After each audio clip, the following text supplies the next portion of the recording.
Hello and welcome back to the worst Warmachine channel on the internet. I'm Dorian, and it's time for another Warmachine Weekly. Now, the topic that the patrons decided that they're going to be wanting this week was going to be field allowance.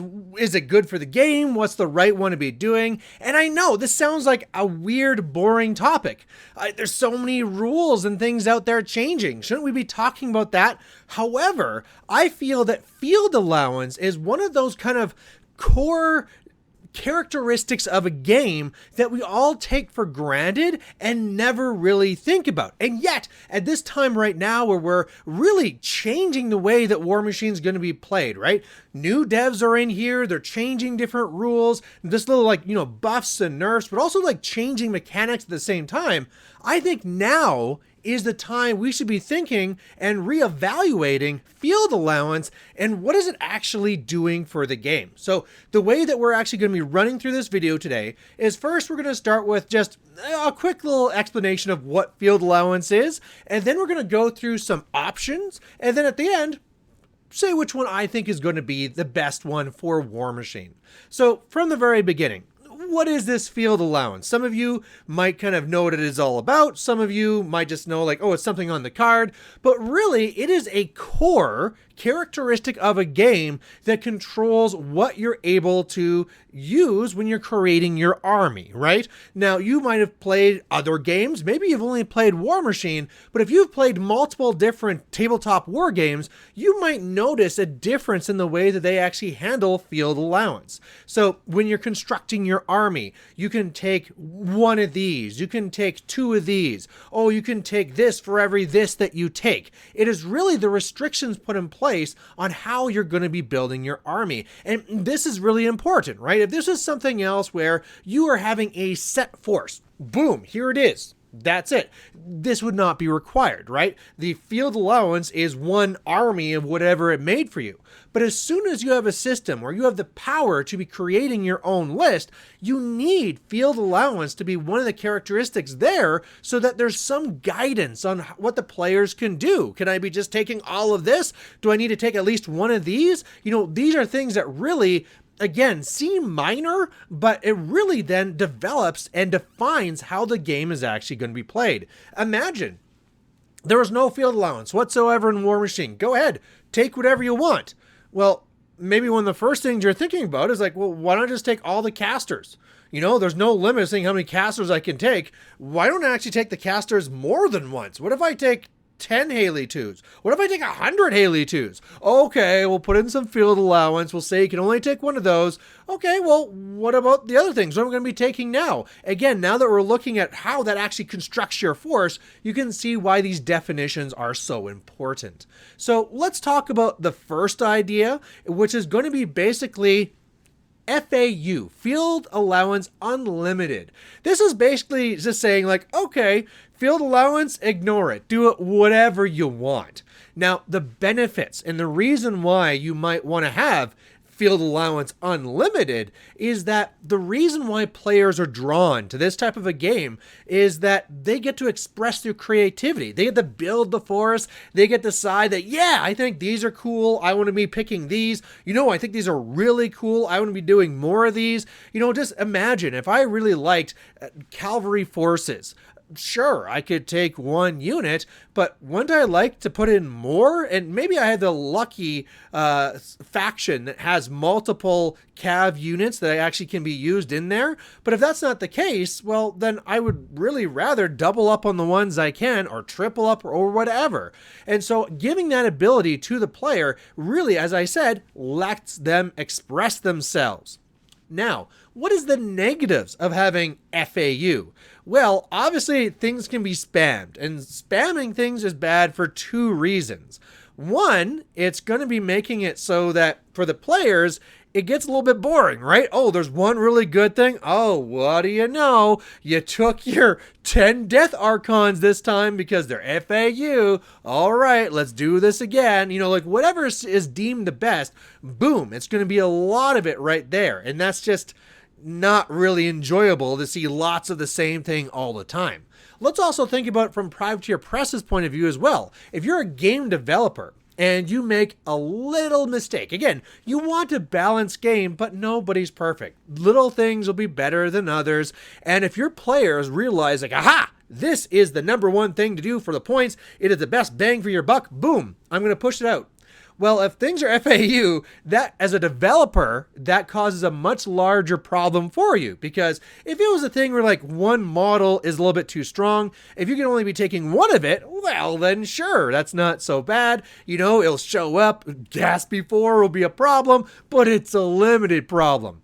If Asphyxious the Sanctified was unlimited, well, then that just kind of compounds itself. So that's really the negative from the FAU side.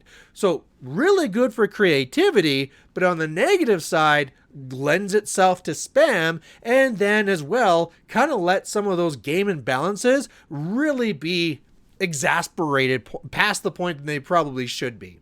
So let's go to the other side of the spectrum. If FAU, Field Allowance Unlimited, was one side, the other side here would be FA1, Field Allowance 1. No matter what there is in there, you can only take one of these. Now, the good reason for this is that, for starters, there's some times where this kind of makes sense, right? Like for characters.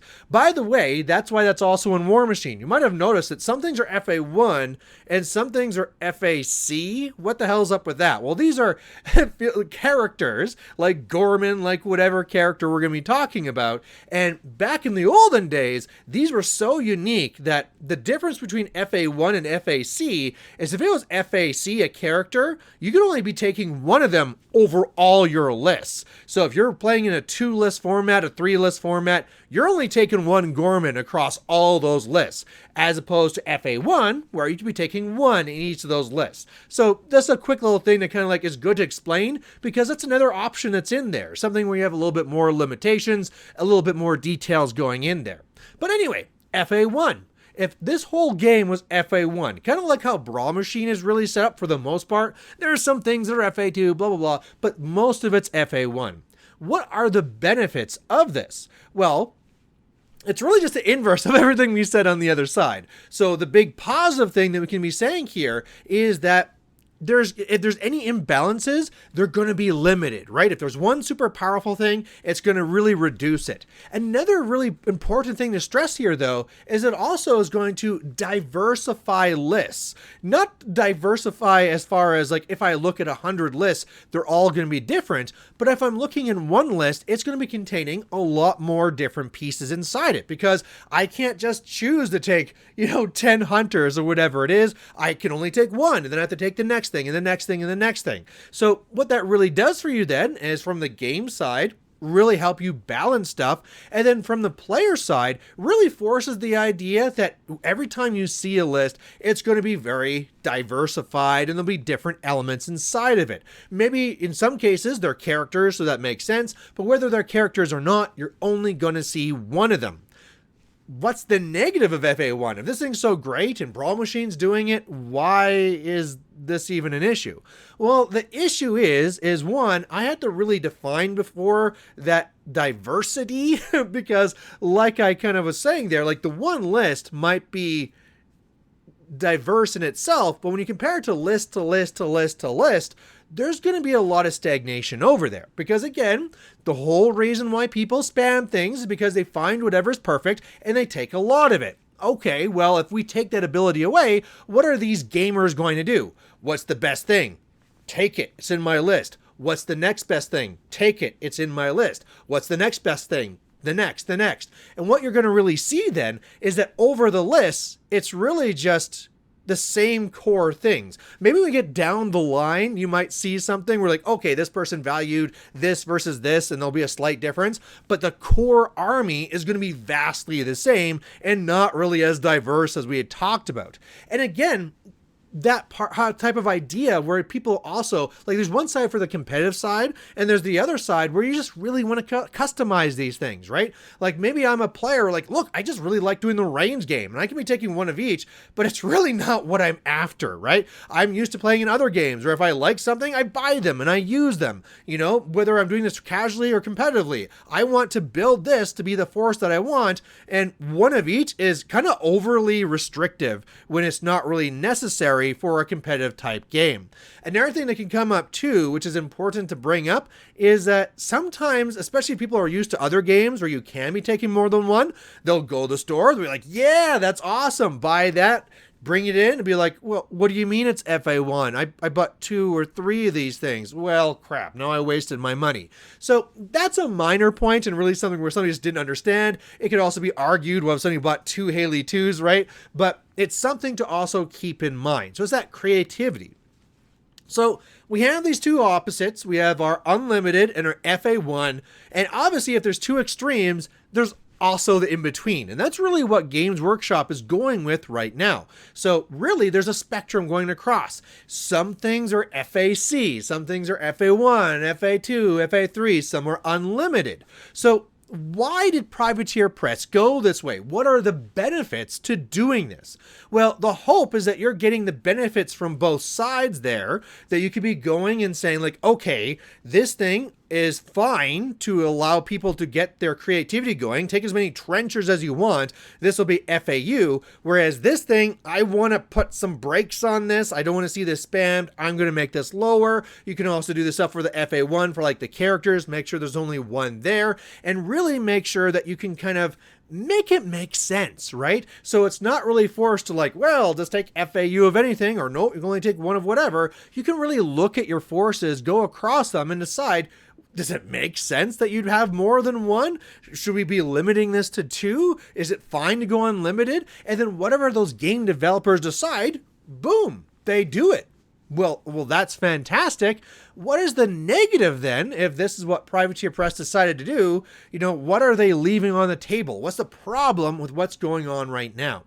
Well, the problem is that some of these things, even though they are, you know, empirically, you know, mathematically different, right? This thing is FA2, this thing is FAU. The problem with that is that in our game, in a lot of cases, that might mean nothing whatsoever, right? So let's look in something like the battle engines. Battle engines are FA2. Oh boy, there's that control. Well, if you were FA3, would people actually ever take 3 of those? You know, what's the real control that's actually happening here? What about Archons? Archons are FA2.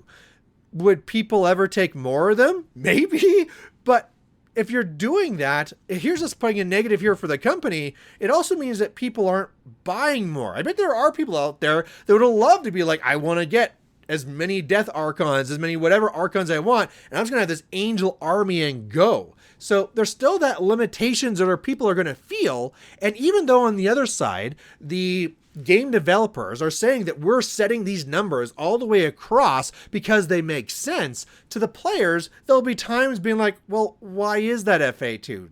That doesn't really make a lot of sense. You know, why is this other thing FAU? You know, trenchers, unlimited. Okay, well, Precursor Knights, FA2, Legion of Lost Souls, FA3. Why? Are there more Legion of Lost Souls than Precursor Knights? You know, are Precursor Knights like the elite? So that's why they're 2? But Sword Knights, you know, like those are just dudes that you give like a sword and shield to, not the elites. They're FA2. So what's this reasoning? What's actually making sense here? It's not actually doing anything. So you can be bringing up those issues and those complications. And still, you're opening up to, just like how you're trying to grab the good parts of both sides of those, you're also getting the negatives. So where you have those FAUs, which is using things like your Warjacks, you're opening yourselves up to those points where like, damn, Marauders are too good. They're being spammed. Okay, try and tweak it. Now everybody's taking Juggernauts. Now everybody's taking whatever. And that same type of problem will come in there because it's still part of your system. So those are 3 systems, and we've talked about the pros and the negatives for all of these, but I want to propose a 4th system. So all the way across here, we've been looking at this one spectrum that basically says it'll be FA and then something. And that is a set field allowance set for that. However, there are other field allowances that can be done that are related to other stuff. So let's say, for example, we had something where, okay, Precursor Knights. Precursor Knights are going to be FA2, so you can be taking 2 units of them. However, if you take whatever solo or maybe a caster, you add to that FA. So basically, the more that you lean into a theme to really help the people that want to be playing as a theme, it allows them to be taking more of those things. Okay, that's one way to do this, but let's also think about this of a game balance problem. We're also looking at something where we're dealing with people that are going to spam. If they can spam, you're looking at the guy, right? If I can spam something because it's good, I'll get them and I'll do it. So I'm the problem child right here. So that type of a thing is still going to be power gamed. Something like that, it still has the negatives. How can we build something in intrinsically into our system so that as people play and as they try and spam, they're actively, smacked on the hand and punished the further they go into there? I propose FA +1. And as we got through this, we talked about these other 3, kind of 4 as we got into this. This is what I believe Warmachine should be getting into. Now, as I get into this, do also understand, obviously, things like only one Warcaster. There's some characters you could be saying like, okay, we'll make those FAC just the one of those. But for everything else, I don't care if you're a trencher unit. I don't care if you're some random solo. I don't care if you're an Archon. You're going to be FA +1. And you might be saying, Malorian, what the hell are you talking about? What I am talking about is that you can take that as many times as you want. However, every single time that you take that option, it costs 1 more point than the last time. And what that really means is that, oh, you want a Death Archon? Sure, 8 points. There you go. There's the card. Oh, you want to take 2 Death Archons? Okay, first one's 8 points, second one's 9 points. Ooh, you want to get spicy and go for 3 Death Archons? 8 points, 9 points, 10 points. You see where I'm going with this. And what this kind of really does is leave the door open to the people that want to make a thematic army, whatever they want. The options are there for them. However, is restrained in a way that it automatically is going to rein in any power gamers that are going to try and spam anything as well. Here is the other beautiful part of this type of a system, is that it automatically works for the devs to kind of see how many points something that is being pushed should be. Because right now, if they look and somebody's taking a bajillion stalkers, okay, stalkers are too good, they should probably go up in points, but how many points? Well, by doing something like this, the players will be telling you, right? Did they take a stalker for 9 points or whatever? Yes. Did they take it for 10? Yes. Did they take it 11? Ugh, only sometimes. Okay, that kind of tells us that at that point where it's not like an obvious, everybody always takes 2 or 3 or whatever of these, that is the point we might want to be aiming for, because that's where people are kind of self-balancing with their own lists, right? They are starting to say that at this point, okay, now I'm probably better off taking something else. And again, realize that this system, even though it's opening the door, is also encouraging you to take a diverse list with different pieces, right? You are taxing yourself the more that you want to spam into something. We talked about 10 hunters.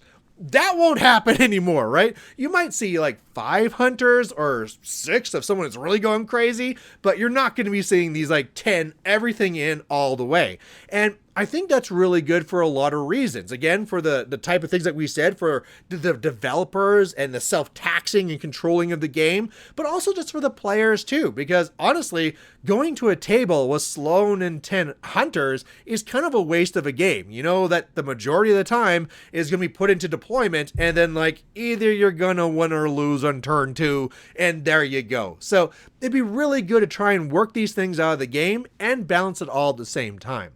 So that's what I want to cover. I want to cover field allowance. I wanted to make sure I could really get this into your head about why it's in the game, why it's important, and then while we're at this time right now where we're reevaluating the game and deciding what tweaks we want to make, I really think that now is the time to reevaluate how we do a field allowance and completely change it. And do it to what I'm saying right here, where we don't do FA1, we don't do FA2 and FAU. Sure, we have our casters that are stuck at 1. Sure that we can have our characters that are kept at 1 just because of logic. But anything else, FA +1. And I think that's the way to go. So there you go. Thanks for watching. I really want to know what your thoughts are down below. And if you like this, share this, because I would love to get this message to Privateer Press, because I love this game, and I think this would be a great way to change this game. So there you go. That's everything. As always, at the end here, I got to do a big thank you to my patrons that make this possible. We actually even have a new one this last week here as well. So my Overlords, I got Darrell Duncan, David Doucette. My Manipulators, I got Adrian. I got Andrew, which is the new one. I got Dorian, Jordan, Kieran, and Sloth Monarchy. And hell, let's go and get the regular supporters as well. We also have another Andrew, Duncan, Jason, Nicholas, Samuel, and Sean Wild. So to all of you, thank you very much. And to really everyone out there, we'll catch you later.